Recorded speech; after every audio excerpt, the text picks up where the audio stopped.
Friends नमस्कार।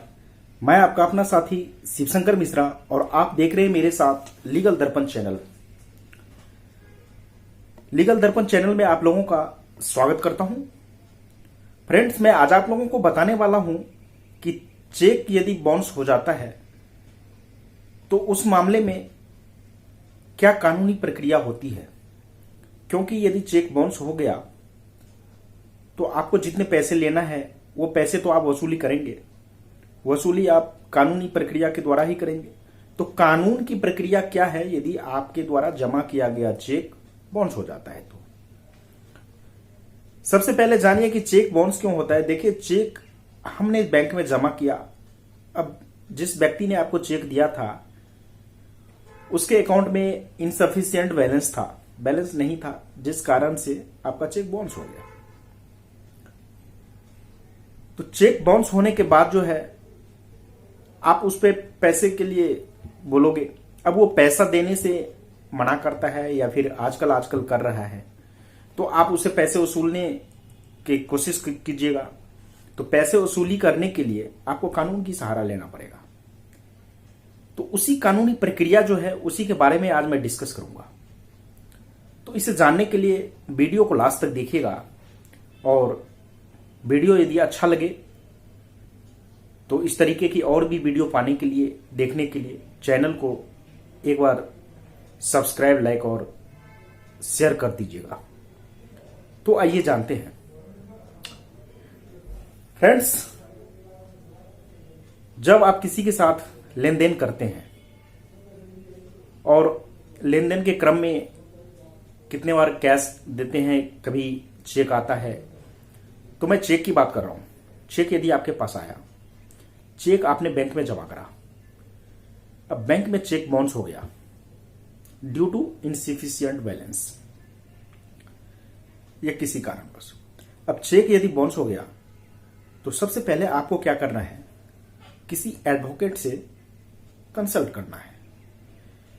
जो वकील साहब रहेंगे उनका फर्स्ट क्रम होगा कि वो लीगल नोटिस भेजेंगे।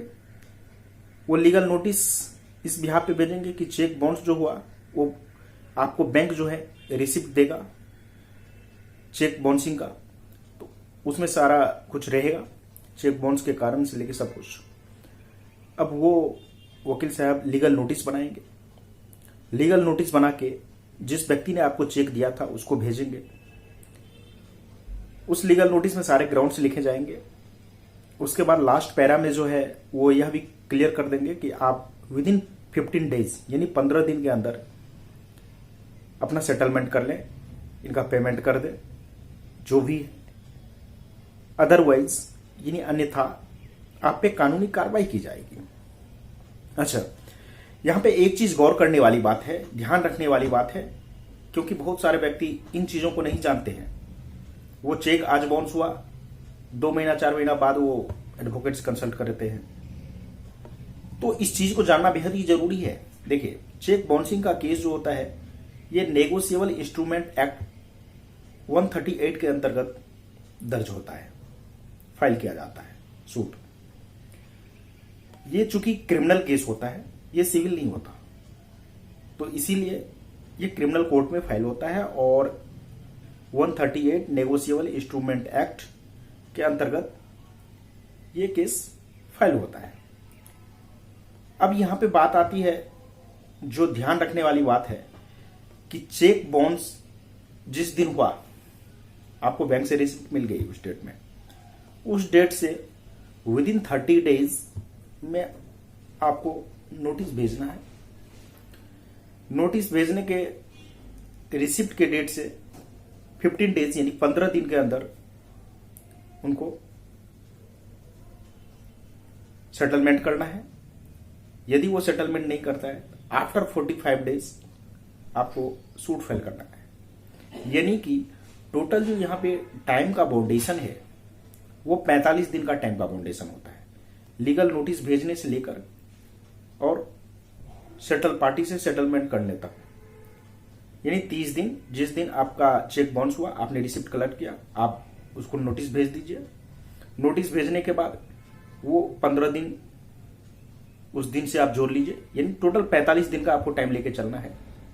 इस 45 दिन में आपको सूट फाइल कर देना है। 45 दिन से 40 दिन जैसे होता है, क्योंकि यदि आप सूट फाइल नहीं करते हैं तो आपका लिमिटेशन नहीं रहता, लिमिटेशन क्रॉस हो जाता है।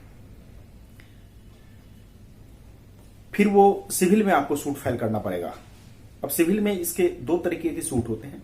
चाहे तो आप ऑर्डर 37 ऑफ सिविल प्रोसीजर में आप सूट फाइल कर सकते हैं, समरी सूट फाइल करेंगे। ये सिविल प्रोसीजर के ऑर्डर 37 में समरी सूट है, उसके अंतर्गत ये सूट फाइल होगा, या फिर ऑर्डिनरी रिकवरी सूट फाइल होगा। इसका दोनों में से कोई भी कर सकते हैं सिविल में। ये आफ्टर 45 डेज का जो पीरियड है, वो पीरियड यदि लैप्स हो जाता है तो, अदरवाइज एनआई एक्ट 138 में ही इसका सूट फाइल होगा। अब ये फाइल करने के बाद आपको जो है कानून की जो प्रक्रिया होगी उस हिसाब से आपको स्टेज, जो भी कानूनन स्टेज है उस स्टेज के हिसाब से आपको चलना पड़ेगा। आप 138 के अंतर्गत सूट तैयार करेंगे, एडवोकेट साहब आपका तैयार करेंगे, वो फाइल करेंगे कोर्ट में।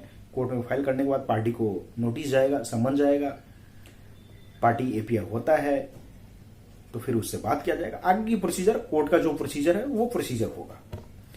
तो मेरा यह कहने का मतलब है कि आपका चेक बाउंस हुआ, बाउंस होने के रिसिप्ट जो मिलता है उसके बाद आप लीगल नोटिस भेजेंगे। लीगल नोटिस के बाद यदि 15 दिन में वो करता है तो ठीक है, अदरवाइज आपको फाइन। यानी कि 45 दिन का ये टाइम आपको ध्यान रखना है, दोनों मिला के लीगल नोटिस से सेटलमेंट तक होना चाहिए। अदरवाइज सिविल में सूट फाइल होगा। अच्छा, सिविल में भी जो सूट फाइल होगा उसका 3 साल का लिमिटेशन होता है, क्योंकि ये लिमिटेशन एक्ट जो है उसमें लिखा गया है 3 साल के अंदर ही वो भी कर सकते हैं, अदरवाइज आप नहीं कर सकते सूट फाइल। चूंकि एक चीज है कि अब जो है कंडोनेशन का आप एप्लीकेशन कोर्ट में फाइल कर सकते हैं, उसमें रीजन आप बता देंगे कि इस रीजन से मैंने 45 दिन के अंदर मैंने ये सूट फाइल नहीं किया, ये कारण हो गया। जैसे किसी का मेडिकल का कुछ अपना लगा देंगे, तो इन सब से आपका टाइम जो है बढ़ सकता है, लेकिन वो भी ज्यादा टाइम नहीं बढ़ेगा। मान लीजिए आप यदि सोचिएगा कि साल भर ऐसे हो जाएगा, वो नहीं बढ़ सकता है, ठीक है, कुछ दिन आप ले सकते हैं इसके लिए। तो ये सारी प्रोसीजर थी कि चेक बाउंसिंग पे कानूनी प्रक्रिया ये थी, ये सूट फाइल करने का। अब आता है कि चूंकि ये क्रिमिनल केस है, क्रिमिनल केस में सजा का प्रावधान होता है, सिविल में सजा नहीं होता। तो सजा का यदि प्रावधान है नेगोशिएबल इंस्ट्रूमेंट एक्ट 138 के अंतर्गत, तो सजा कितनी मिलती है? तो देखिए, सजा के लिए जिस व्यक्ति ने आपको चेक दिया था, चेक बाउंस हुआ, तो इसके बदले में उस व्यक्ति को 2 साल की सजा या डबल अमाउंट ऑफ चेक, यानी 2 साल की सजा या चेक का जितना अमाउंट था उसके दोगुने अमाउंट, या फिर दोनों ही हो सकता है उसको। यह जज साहब के माइंड पे डिपेंड करता है कि वो क्या करते हैं। तो मुझे आशा है कि आप लोगों को अब चेक बाउंसिंग की प्रक्रिया पता चल गया होगा। तो इसी तरह के वीडियो पाने के लिए, मेरे साथ जुड़े रहने के लिए मेरे चैनल को सब्सक्राइब करना नहीं भूलिएगा। सब्सक्राइब कीजिए, लाइक कीजिए, शेयर कीजिए और बेल आइकन को प्रेस कर दीजिएगा।